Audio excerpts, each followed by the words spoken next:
कहानी की शुरुआत योंग नाम के एक मशहूर बॉक्सर से होती है। योंग अभी सिर्फ 16 ही साल का था, पर अपनी काबिलियत की वजह से वो पूरे शहर में काफी ज्यादा मशहूर हो चुका था। एक रात मैच जीतने के बाद योंग अपने घर वापस जाने के लिए बहुत उत्सुक था, क्योंकि उसकी माँ और बहन घर पर उसका इंतजार कर रहे थे। पर जैसे ही वो घर पहुंचा तो उसने देखा कि वहां उन दोनों की लाश पड़ी हुई थी, और तभी अचानक से एक आदमी ने पीछे से उसके ऊपर भी हमला कर दिया। पर क्योंकि योंग एक ट्रेंड बॉक्सर था, तो उसने बड़ी ही आसानी से खुद को बचाकर उस कातिल को जान से मार दिया। 2 साल बाद एक स्कूल में कुछ लड़के योंग की खबर सुन रहे थे कि असल में जिन लोगों ने उसके परिवार पर हमला किया था वो सभी चोर थे, पर फिर भी योंग ने अपनी बॉक्सिंग स्किल्स से उन सभी को खत्म कर दिया था, और इसी वजह से उसके ऊपर खून का इल्जाम लगाकर उसे जेल भेज दिया गया था। उसी क्लास में सोबिन नाम का एक लड़का भी था, जो नया नया इस स्कूल में आया था। असल में सोबिन को उसके पिछले स्कूल में बहुत ज्यादा परेशान किया जाता था, जिससे बचने के लिए उसने अपना स्कूल बदला था, और धीरे धीरे उसे ये स्कूल अच्छा भी लगने लगा था।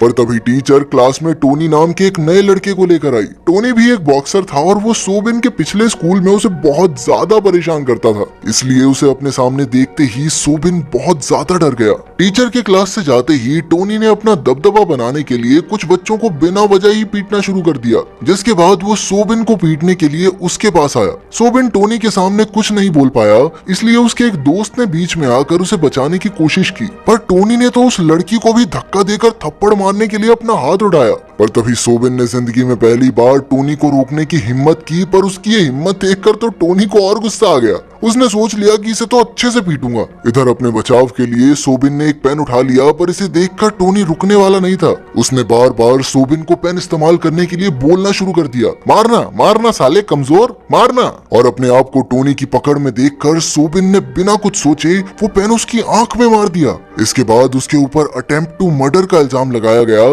पर सोबिन कोर्ट में टोनी के खिलाफ कुछ नहीं बोल पाया, जिसके चलते उसे 2 साल की सजा सुना दी गई। कोर्ट से जेल ले जाने के लिए उसे एक बस में बैठाया गया, जहां किस्मत से उसकी सीट योंग के साथ थी। जेल पहुंचकर सभी कैदियों को अलग अलग सेल्स में डाल दिया गया, जहां सोबिन की दोस्ती मिन नाम के एक चोर से हुई। उन दोनों को एक ही सेल में डाला गया था, जहां एक आदमी ने उन्हें जेल में चल रहे राज के बारे में बताया। उस जेल में जून, आकियो और हान नाम के 3 सबसे बड़े कैदी थे, जिनमें से जून तो अच्छा आदमी था, जो आकियो और हान को बाकी कैदियों को तंग करने से रोकता था। लेकिन फिर हाल ही में आकियो और हान ने एक प्लान बनाकर जून को फंसा दिया, जिस वजह से पुलिस ने उसे एक अलग कमरे में बंद कर दिया था, और तभी से आकियो और हान सभी कैदियों को परेशान करने में लगे हुए थे। लेकिन वहाँ का सबसे ताकतवर कैदी अभी भी योंग ही था, जिससे सभी लोग काफी डरते थे। लेकिन योंग की अच्छी बात ये थी कि वो बिना किसी बात के लड़ता नहीं था। अगले दिन सोबिन और मिन चुपचाप खड़े होकर आकियो और हान के बीच चल रहे फुटबॉल मैच को देख रहे थे,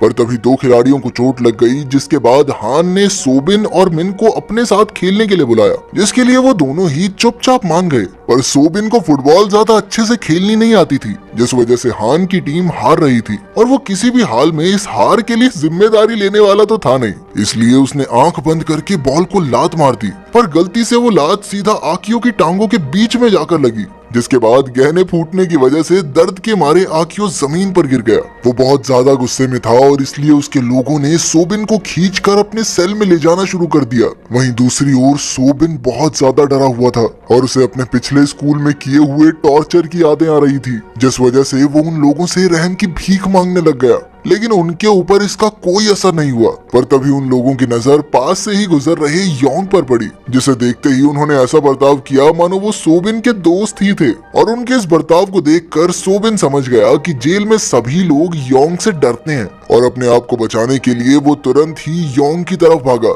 वैसे तो योंग फालतू चक्करों में पड़ता नहीं था, लेकिन अपने सामने सोबिन को यूं गिड़गिड़ाते हुए देखकर उसने उसकी मदद करने का फैसला किया। और जब आकियो ने उसे रोकने की कोशिश की, तो योंग ने एक ही मुक्के में उसे नीचे गिरा दिया। जेल में सभी बच्चों को पढ़ाया भी जाता था, पर क्लास के दौरान आकियो की नजर सिर्फ सोबिन पर ही थी, जिसे वो किसी भी हाल में सबक सिखाना चाहता था। क्लास के तुरंत बाद एक गार्ड सोबिन को किसी से मिलवाने के लिए लेकर गया, और ये आदमी कोई और नहीं बल्कि टोनी ही था, जिसकी एक आंख अब पूरी तरह से खराब हो चुकी थी। साथ ही उसे स्कूल से भी निकाल दिया गया था, जिस वजह से वो अपनी जिंदगी सड़कों पर बिता रहा था, और उसका मानना था कि उसके साथ ये सब सोबिन की वजह से हुआ था, और अब वो किसी भी हाल में उसे जान से मारने मारना चाहता था। ये बात सुनते ही सोबिन हमेशा की तरह उससे अपनी जान की भीख मांगने लग गया, लेकिन टोनी को भी उसकी इस बात से कोई फर्क नहीं पड़ा। क्लास के दौरान सोबिन की नजर योंग पर पड़ी, जो उस वक्त अपनी ट्रेनिंग कर रहा था, और उसे देखते ही सोबिन को एहसास हुआ कि उसके पास अभी 2 साल पड़े हैं बाहर जाने में,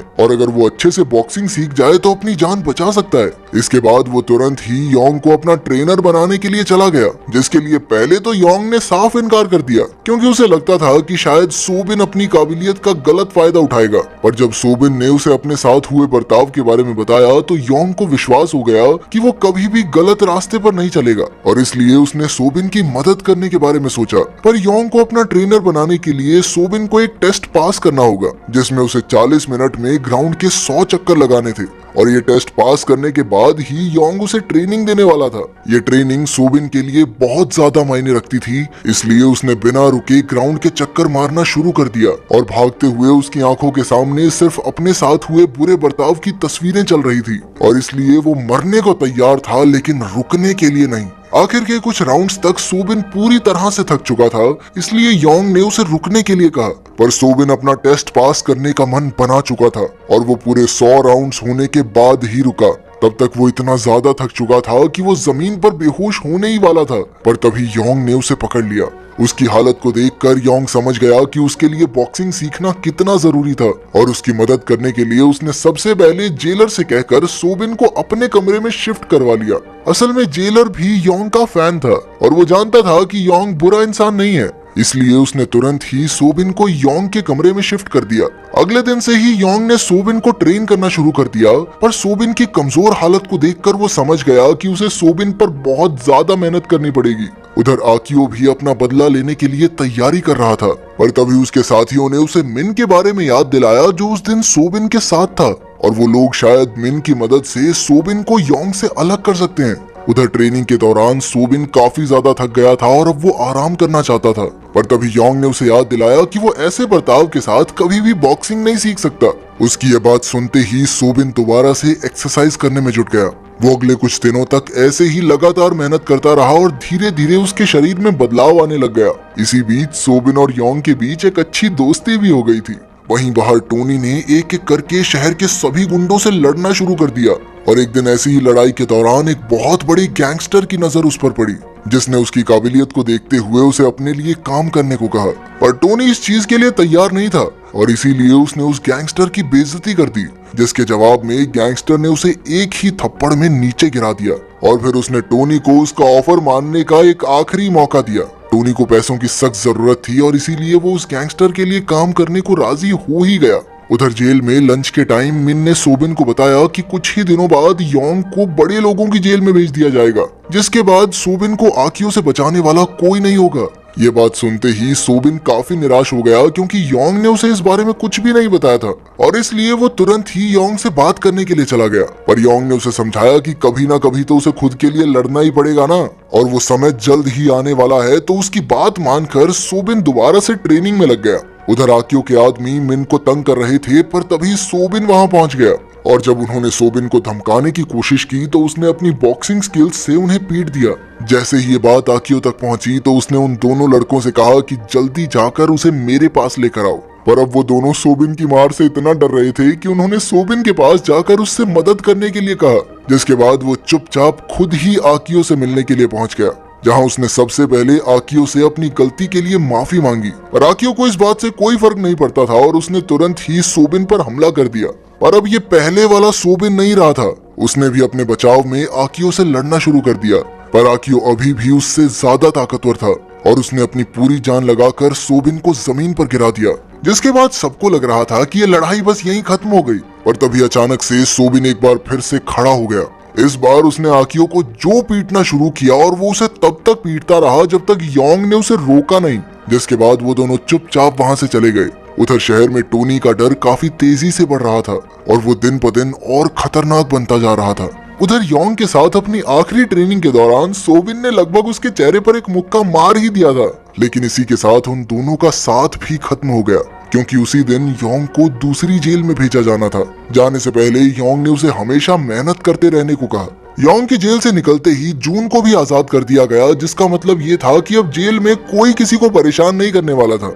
पर तभी हान ने सोबिन को लड़ाई के लिए चुनौती दी, जिसमें शर्त ये थी कि अगर सोबिन जीत गया तो हान कभी भी किसी कैदी को परेशान नहीं करेगा।